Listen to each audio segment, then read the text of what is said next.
제가 대학을 다닐 때 이 광고학이라는 수업을 들었던 기억이 납니다. 이 수업 시간에 교수님이 과제물을 하나 주셨는데 텔레비전에 나오는 다양한 광고 가운데 아무거나 하나 골라서 그 광고를 분석을 하고 평가하라는 것이었습니다.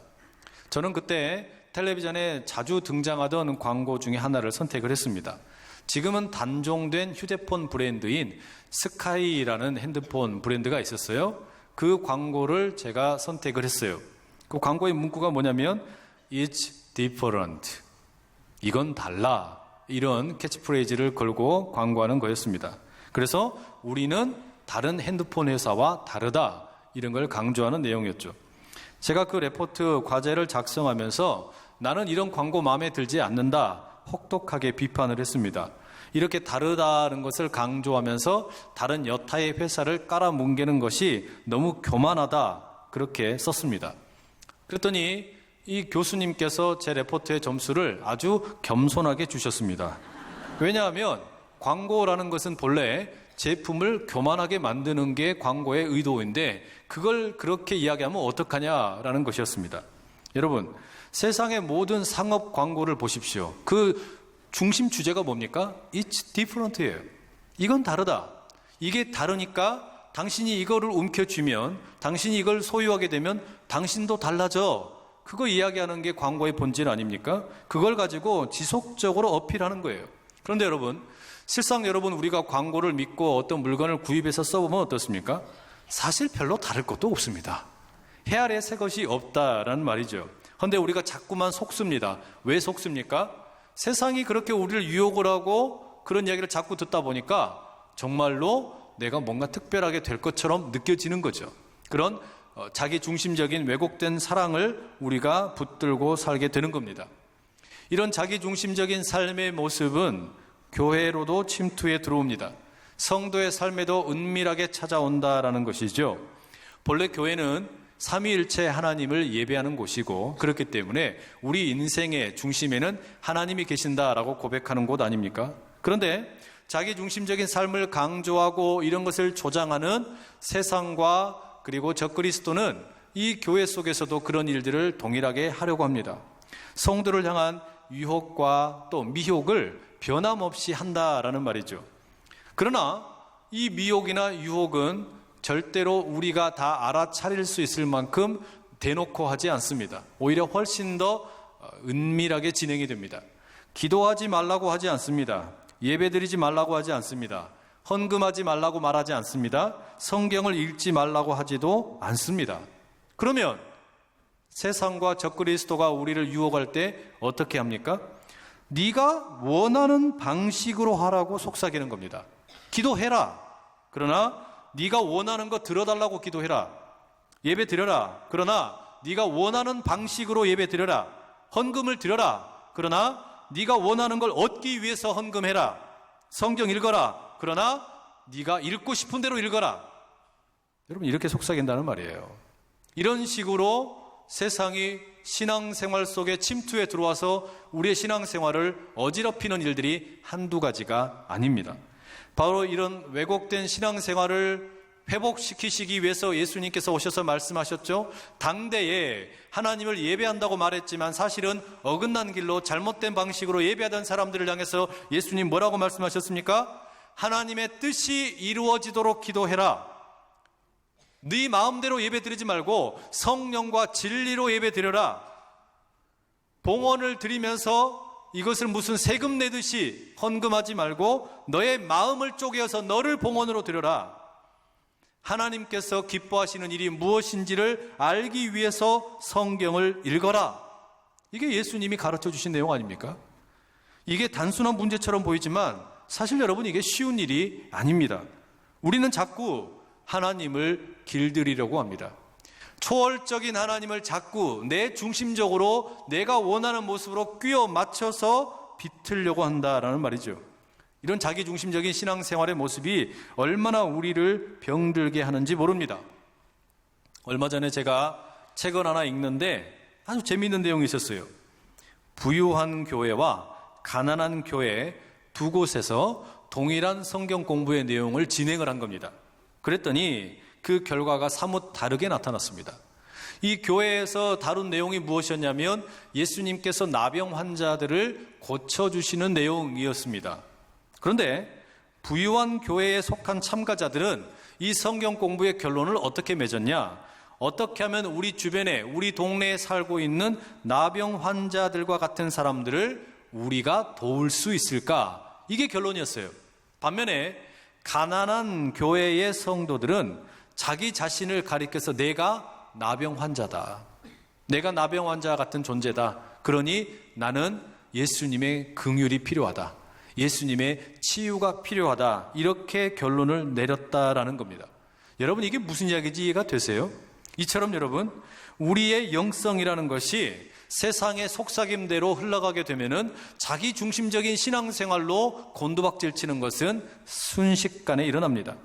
왜곡된 자기 사랑으로 우리를 완전히 병들게 만들 수 있는 것은 세상에서만 일어나는 일이 아니라 이 교회에서도 얼마든지 우리의 신앙 가운데 일어날 수 있다라는 것이죠. 그러면 문제는 이런 왜곡된 자기 사랑, 나에게 집중하려고 하는 이런 어떤 기질, 이런 어떤 본능, 이런 걸 우리가 어떻게 이길 수 있을까요?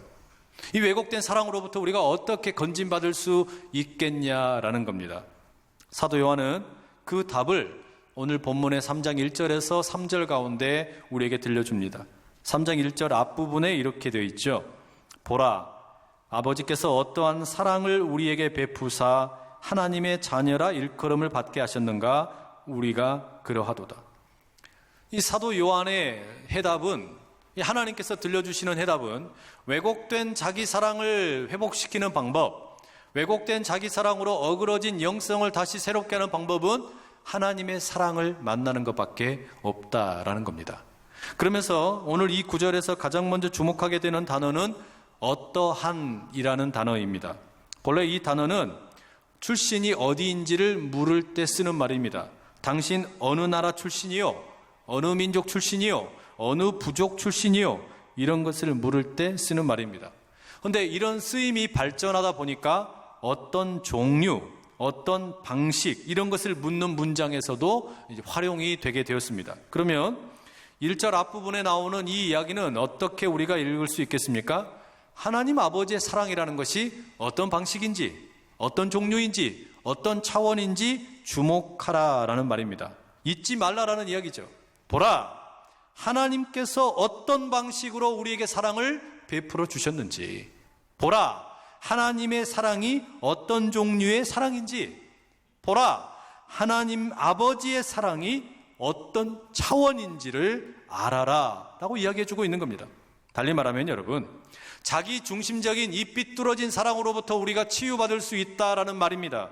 건강한 사랑을 만나면 왜곡된 사랑을 회복시킬 수 있다라는 말입니다. 그 사랑이 바로 우리를 향한 하나님의 사랑인 것을 이야기하고 있다라는 것이죠. 이 하나님의 사랑을 오늘 이 시간에 깊이 만나실 수 있기를 간절히 축복합니다. 그럼 여러분, 우리를 향한 하나님의 사랑이라는 것은 어떤 방법으로, 어떤 차원으로 우리에게 찾아왔을까요? 1절 다시 한번 읽어드립니다. 보라, 아버지께서 어떠한 사랑을 우리에게 베푸사 하나님의 자녀라 일컬음을 받게 하셨는가? 우리가 그러하도다.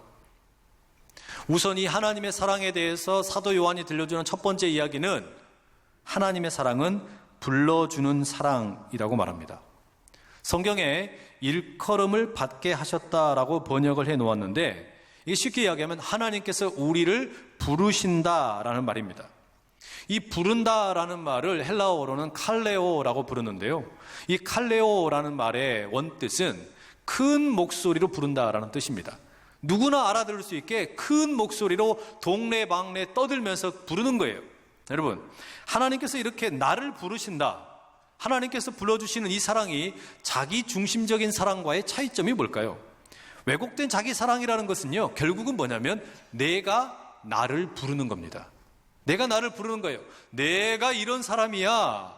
내가 이런 걸 가지고 있어. 내가 이렇게 잘났어. 이렇게 자기 스스로를 높이기 위해서 스스로가 스스로를 부르는 겁니다. 이게 왜곡된 자기 사랑의 특징이에요. 그런데 하나님의 불러주시는 사랑은 뭡니까? 네가 너 높이려고 부르지 말아라. 내가 너 높여줄게. 내가 너 불러줄게. 그거 아닙니까? 심지어 하나님께서 우리를 부르실 때 뭐라고 부르시냐면 너는 하나님의 자녀다라고 불러주시는 겁니다.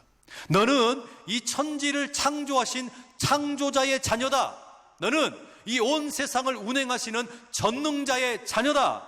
그 하나님께서 우리를 사랑하셔서 동네방네 떠들면서 부르시는 거예요. 요한아, 넌 내 아들이다. 너는 창조자의 아들이다. 너는 전능자의 아들이다. 소리 높여서 부르시는 그 하나님의 부르심, 이 하나님의 부르심을 듣게 될 때 우리의 왜곡된 자기 사랑이 해결됨을 믿으실 수 있기를 축복합니다.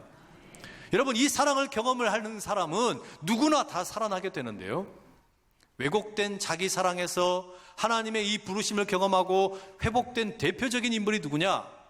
구약 성경에 나오는 야곱 아닙니까? 야곱이라는 사람, 정말 지독하게도 자기 중심적인 삶을 살았던 사람이에요. 심지어는 형이 가지고 있었던 장자권을 뺏기 위해서 팥죽과 거래를 하지요. 심지어는 아버지로부터 그 축복을 받기 위해서 변장을 하고 거짓말로 아버지의 사랑까지도 다 쟁취하려고 합니다. 사랑과 축복도 자기 뜻대로 다 차지하고 싶어 할 만큼 어마어마하게 중심적인, 자기 중심적인 사람입니다. 그런데 이처럼 자기 중심적인 마음으로 똘똘 뭉쳐있던 야곱을 변화시킨 게 누굽니까? 하나님이세요. 하나님이 변화시키신 거예요. 어떻게 변화시켰냐? 야곱을 이스라엘이라고 부르심으로 변화시키셨어요. 너는 약탈자, 포획자, 거짓말하는 자 야곱이 아니라 이제는 하나님과 겨루어 이긴 자 이스라엘로 살아라. 하나님이 그렇게 야곱을 부르셨잖아요. 그 부르심을 듣고 나서 야곱이 변화된 겁니다. 자신의 환도뼈가 부러져서 절룩절룩 걸어다니면서도 내가 그 하나님의 부르심을 들었습니다. 나를 부르시는 하나님의 얼굴을 보았습니다. 이곳을 브니엘이라고 내가 부르겠습니다. 그러면서 그 삶의 변화가 일어났다는 말이에요. 여러분, 지금도 하나님은 우리를 그렇게 부르고 계시는 겁니다. 스스로를 높이기 위해서 정신없는 사람들에게, 또 어떤 사람들은 스스로를 쓸모없다고 저주하며 좌절하는 사람들에게 하나님께서는 동일하게 찾아가셔서 부르십니다. 스스로 높이려고 애쓰지 말아라. 내가 너의 이름을 존귀하게 여긴다. 너를 창조자의 자녀로, 전능자의 자녀로 내가 높여줄게.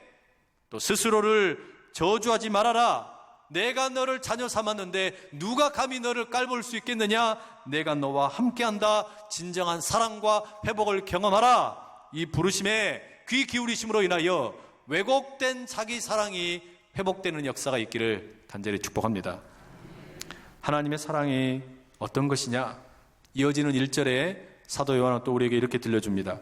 그러므로 세상이 우리를 알지 못함은 그를 알지 못함이라. 여러분이 하나님의 사랑의 두 번째 특징이 뭔지 아세요? 이 하나님의 사랑을 세상이 모릅니다. 세상이 모르는 것이 하나님의 사랑이라는 것이죠. 왜 그렇습니까? 이런 사랑을 본 적도 없고 들어본 적도 없고 만져본 적도 없기 때문입니다. 하나님께서 우리를 사랑하시는데 어떻게 사랑하셨냐? 하나님께서 우리를 하나님의 자녀로, 창조자의 자녀로, 전능자의 자녀로 부르셨는데 어떻게 그렇게 사랑하셨냐? 예수님께서 십자가의 죽으심으로 그 사랑을 확증해 주셨습니다. 예수님께서 십자가에 자신을 내어주심으로 이런 사랑을 보여주셨는데, 여러분, 이런 사랑을 세상은 본 적이 없습니다.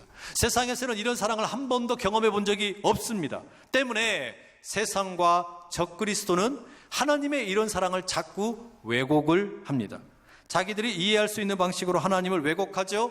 예수님을 왜곡하죠. 성령님을 왜곡한다라는 말입니다. 그래서 예수님께서 몸으로 이 땅에 오신 것이 아니라 영혼만 이 땅에 왔다가 다시 돌아가셨다라고 말하는 겁니다. 그러나 성경은 그렇게 증언하지 않습니다.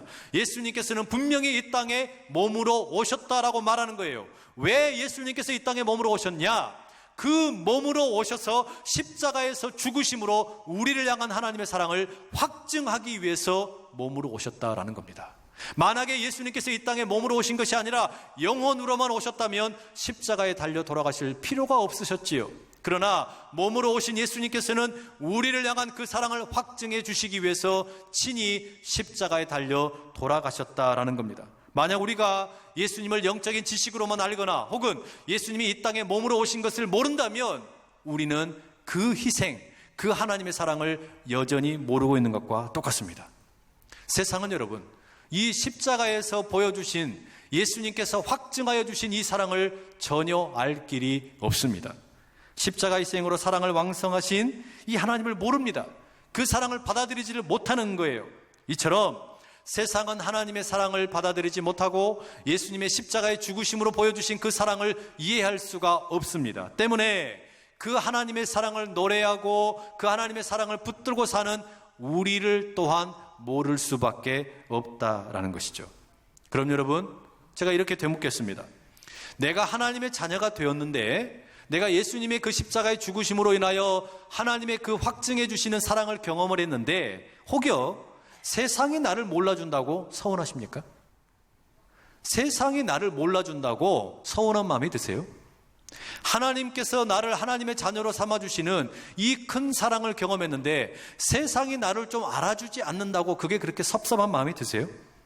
만약에 여러분, 주변에 있는 사람들이 나를 알아주지 않는다고, 주변에 있는 사람들이 나를 인정해주지 않는다고 서운하다면, 그게 아쉽다면 나는 아직 세상과의 관계가 하나님과의 관계보다 더 큰 것은 아닌지 가만히 돌아봐야 됩니다.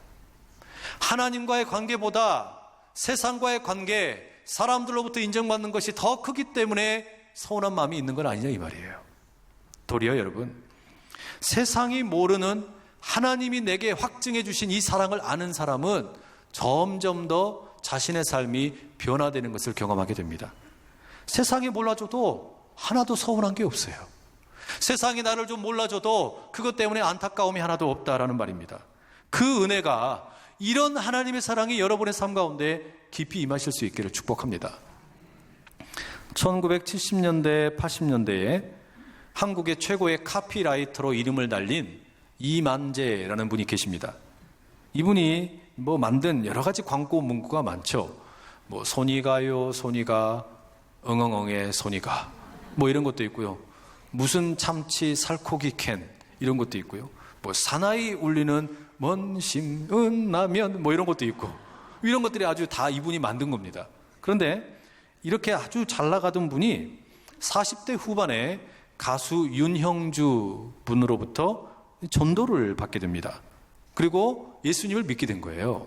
자신이 그렇게 예수님을 믿고 난 다음에 영접한 이후에 본래 하던 일이 글 쓰던 일이었으니까 자신의 삶에 일어난 변화를 약 100일 동안 일기를 기록을 했습니다. 그리고 후에 모아서 그 일기를 책으로 출판하는데 막 쪄낸 찐빵이라는 제목으로 출판했습니다. 왜 막 쪄낸 찐빵이냐? 막 쪄낸 찐빵처럼 내 모습이 예수님을 만나고 난 이후에 이제 너무나 새롭게 변화되었다라는 것을 표현하는 제목이었습니다. 여러분, 이 책에 아주 재미난 점이 많이 있는데, 이 저자가 하나님에 대해서 점점 알아가면서 40년 넘게 자신의 삶에 익숙해져 있던 것들을 고민하는 내용이 많이 나옵니다. 예를 들면 전에는 술자리를 가는 것이 편안했는데 이상하게 술자리를 자꾸 피하게 되고 오히려 구역 예배를 가게 되더라는 거예요. 그리고 한 번도 생각해 보지 않았던 11조 예물을 드리는 것에 대해서 고민하게 되고, 한 번도 생각해 보지 않았던 전도를 시도하는 일들이 자기에게 일어나더라는 겁니다. 여러분, 여기서 분명해지는 게 있죠. 내가 하나님의 사랑을 분명하게 알아가면 알아갈수록 세상은 나에 대해서 무식해져 갑니다. 내가 하나님의 사랑에 대해서 점점 더 깊어지면 깊어질수록, 하나님과의 친밀함이 깊어지면 깊어지고 그 사랑이 놀랍도록 커져가면 세상은 점점 나에 대해서 당황하기 시작합니다. 내가 예수님을 만나기 전에는 세상이 나를 잘 안다고 생각했습니다. 내가 뭘 좋아하는지 안다고 생각했고, 내가 이런 걸 할 때 즐거워하는 거, 내가 이런 걸 할 때 싫어한다는 거, 세상이 저 그리스도가 잘 안다라고 생각했습니다. 그런데 하나님의 자녀가 딱 되고 나니까, 이 하나님의 사랑을 알고 나니까 자꾸 나에 대해서 세상이 낯설게 느끼는 겁니다. 본래 이런 거 좋아했는데 왜 이제 싫어하지? 이런 거 본래 싫어했는데 왜 이제 이런 거 좋아하지? 세상이 당황하는 거예요. 본래 술 잘 먹던 사람이 왜 술자리를 피하는 것인지 세상이 이해를 못하는 겁니다. 본래 누군가 돕는 거 싫어하던 사람이 왜 그런 사람을 돕는 일을 좋아하는지 세상이 이해를 못하는 거예요. 왜 그렇습니까? 왜 이런 변화가 일어나는 겁니까? 하나님께서 나를 하나님의 자녀로 삼아주시고 전능자와 창조자의 그 손에 붙들림 받은 인생이 되게 하면서 세상이 주지 못하는 새로운 기쁨과 감격과 진정한 평안함이 경험이 되는 거죠. 그러니까 세상으로부터 이 사랑은 낯설은 겁니다. 세상이 모르는 사랑이에요. 여러분, 세상이 몰라준다, 세상이 나를 인정해주지 않는다, 기뻐하십시오. 내가 하나님과 진정한 깊이와 사랑 속으로 들어가고 있기 때문입니다. 하나님과 깊이 누리는 이 사랑으로 인해서 세상이 나를 몰라주는 은혜가 우리 가운데 가득하시기를 간절히 축복합니다. 하나님의 사랑에 대해서 사도 요한은 또 한 가지 이야기를 들려줍니다. 2절과 3절의 이야기인데요, 한번 읽어드립니다. 사랑하는 자들아, 우리가 지금은 하나님의 자녀라. 장래에 어떻게 될지는 아직 나타나지 아니하였으나 그가 나타나시면 우리가 그와 같을 줄을 아는 것은 그의 참모습 그대로 볼 것이기 때문이니 주를 향하여 이 소망을 가진 자마다 그의 깨끗하심과 같이 자기를 깨끗하게 하느니라. 이 2절과 3절에서 들려주는 하나님의 사랑, 이 하나님의 사랑은 어떤 사랑이냐? 두려움을 이기는 사랑입니다. 조금 더 구체적으로는 미래에 대한 두려움을 이기는 사랑입니다. 여러분, 이 세상에 살고 있는 사람들 중에 미래를 정확하게 아는 사람은 단 한 사람도 없지요. 미래가 어떻게 될지 모르는 게 당연합니다. 그래서 걱정이 됩니다. 미래가 어떻게 될 것인가 어둡다라는 생각이 들고, 그렇기 때문에 무언가 이 불확실함을 줄일 수 있는 확실한 것이 있다면 무엇이 되었든지 붙들고 싶은 것이 사람의 심정입니다. 지푸라기라도 잡고 싶은 것이죠. 미래가 두렵기 때문입니다. 세상은 그런 우리의 마음을 잘 압니다. 그래서 세상은 우리에게 내가 너에게 미래가 어떻게 될 건지 가르쳐 줄게 속삭이는 경우 참 많습니다. 그걸 어떻게 할 수 있습니까?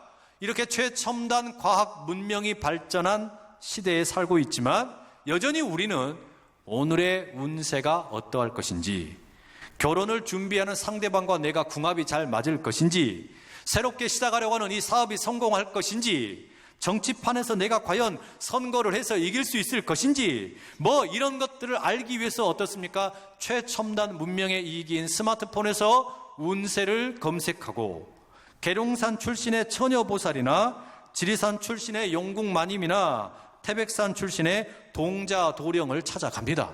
그런데 여러분, 처녀보살이나 용궁마님이나 동자도령이나 그 사람들도 자기 미래 아무것도 몰라요. 자기들도 모르면서 아는 것처럼 떠들 뿐입니다. 우스운 일이지만 이게 현실입니다. 그만큼 사람들은 어떻다는 겁니까? 미래에 대해서 두려워하는 것이지요. 이런 모든 미래 예측에 대해서 사람들은 두려워하면서 내일은 어떨지, 모레는 어떨지, 한 달 뒤에는 어떨지, 1년 뒤에는 어떨지 알지도 못하는 걸 가지고 미주알 고주알 서로 간에 옥신각신하면서 싸우곤 합니다. 그런데 이 수없이 많은 미래에 대한 예측에 대한 노력에도 불구하고 사람들이 귀를 기울이지 않고 세상과 적그리스도가 사람들의 귀를 막아버리는 게 있습니다. 그게 뭡니까? 죽음 이후의 삶에 대해서 준비하지 않는 겁니다. 진짜로 우리가 준비해야 할 죽음 이후의 삶에 대해서는 도저히 준비할 수 있는 마음을 허락하지 않는 것이 세상과 적그리스도의 계략이라는 것입니다. 지금 당장 눈앞에 펼쳐져 있는 근시안적인 것에만 몰두하게 만들다가 내가 죽은 이후에 어떻게 될 것인지에 대해서는 하나도 보여주지 않는 것이 세상의 우리를 향한 미혹이라는 말이에요. 그러나 하나님의 사랑에 대해서 말하는 지금 이 사도 요한 뭐라고 말합니까? 미래가 어떻게 될지 나는 모른다. 내 건강이 어떻게 될지, 내 사업이 어떻게 될지, 또 이 나라가 어떻게 될 것인지, 우리의 자녀들이 어떻게 될 것인지, 우리의 집안은 어떻게 될 것인지 나는 아무것도 모른다. 그러나 내가 분명하게 아는 거 한 가지가 있다면 그것은 죽음 이후에 내가 예수님처럼 될 것이다라는 것은 분명히 안다라고 말하는 것이 오늘 본문의 내용이라는 말이죠. 우리를 사랑하셔서 이 땅에 오신 예수님, 그 예수님께서 십자가에 달려 돌아가셨지만 부활의 몸을 입고 새롭게 부활하신 것처럼 그 예수님의 자녀, 예수님을 붙들고 살아가는 하나님의 자녀들은 예수님처럼 부활의 몸으로 새롭게 될 것을 나는 안다. 이것이 사도 요한의 지금 가르침이 아닙니까? 이게 하나님의 사랑이라는 거예요. 하나님의 사랑은 바로 이 믿음 때문에 우리로 하여금 미래에 대한 두려움을 이기게 한다라는 것이죠. 우리는 이 미래에 대한 두려움, 근시안적인 가까운 우리의 미래에 대한 두려움, 그것이 아니라 진정 우리가 알아야 될 죽음 이후에 내 인생이 어떻게 될 것인지, 이것을 우리가 알기 때문에, 이 믿음의 소망이 있기 때문에, 내가 예수님처럼 될 것을 알고 있기 때문에 오늘 우리는 세상이 가르치는 대로 살아가는 것이 아니라 내 인생의 궁극적인 삶이 어떻게 될 것인지 알기 때문에 이것으로 오늘 나의 현실을 바라보면 여러분, 아무것도 아닌 거예요.